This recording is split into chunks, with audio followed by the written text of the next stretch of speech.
Good morning grade 6. Hari ini Miss Tini akan membahas kembali, mereview ulang materi bahasa Indonesia kita mengenai teks laporan.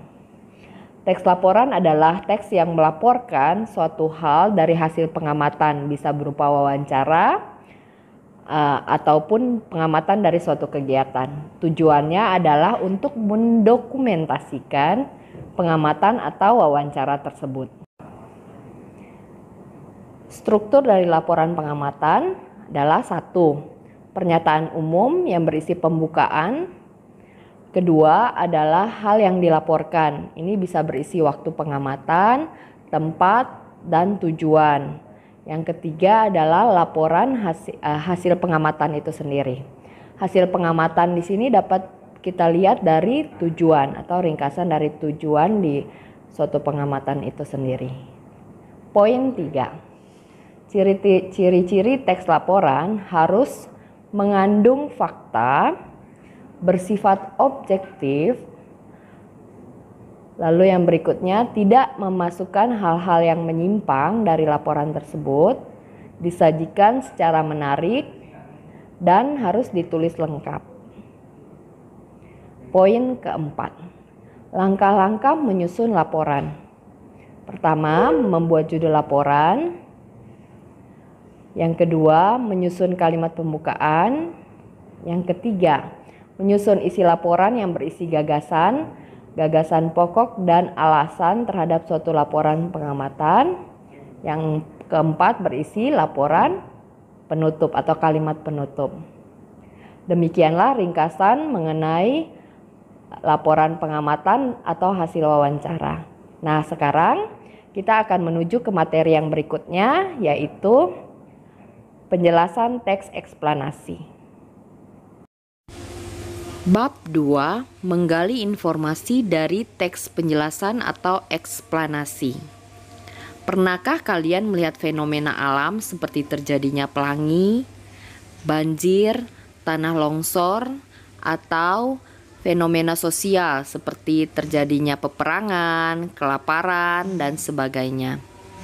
Peristiwa-peristiwa tersebut memiliki hubungan sebab akibat.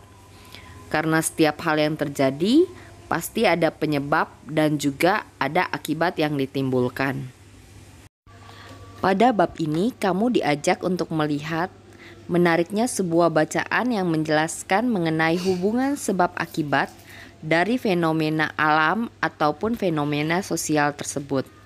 Kamu dan teman-teman akan mempelajari tentang teks eksplanasi.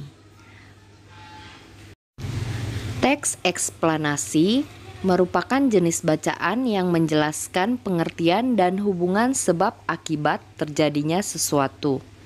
Biasanya, teks ini membahas sesuatu yang ilmiah berupa fakta dan bisa dipertanggungjawabkan. Mari kita lihat contoh berikut ini. Bacalah teks eksplanasi pada buku Brilian halaman 18. Kamu akan menemukan teks eksplanasi dengan judul sampah. Pada paragraf pertama akan menceritakan mengenai apa yang dimaksud dengan sampah, penjelasan mengenai sampah organik dan sampah non-organik. Dapat kita lihat bahwa paragraf pertama berisi tentang pernyataan umum atau pengertian dari sampah itu sendiri.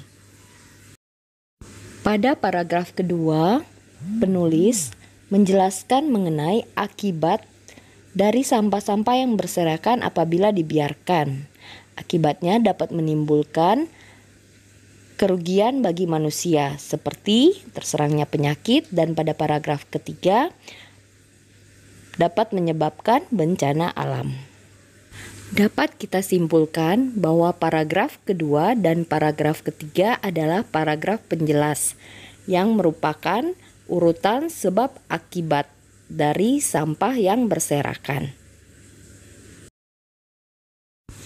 Paragraf keempat berisi tentang kesimpulan, di mana manusia harus menjaga kebersihan agar tidak terserang penyakit dan tidak ada bencana alam.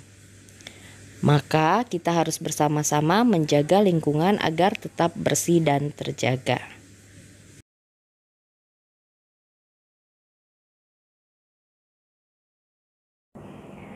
Demikianlah pelajaran hari ini. Yang perlu diingat adalah struktur teks eksplanasi ilmiah terdiri dari pernyataan umum, penjelas, dan penutup.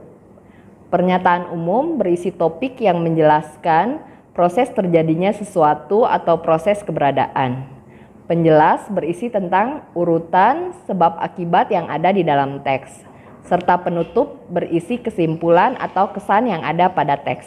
Demikian pembelajaran kita hari ini. Terima kasih.